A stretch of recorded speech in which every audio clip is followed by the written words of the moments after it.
guys. Hindi kasi pinrepare yung mga order. Nag-update ko na naman. Tignan natin. Ang ingay niya guys. Yung ano. Ayan na po yung rider namin ngayon. Nakabili ka ulam ya? Hindi. Bakit? Bukan ko. Dito.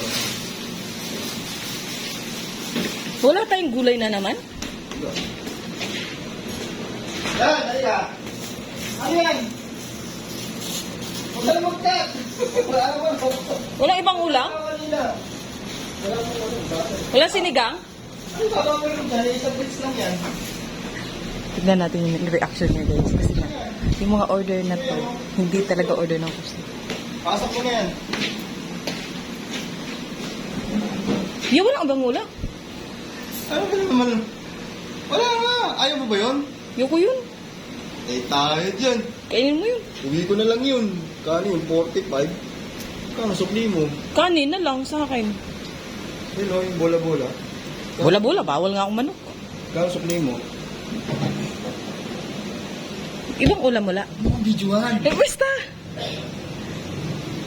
Kanin.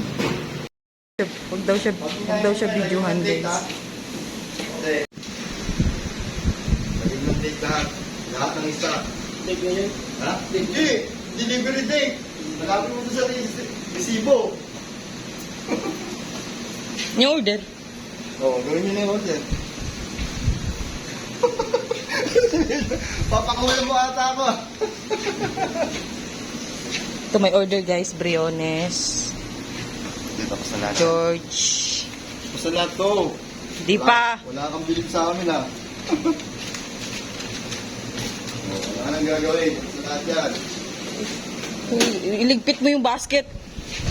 Yung ano, card slip. Wala kang kabuhayan showcase. Meron, may George kanina.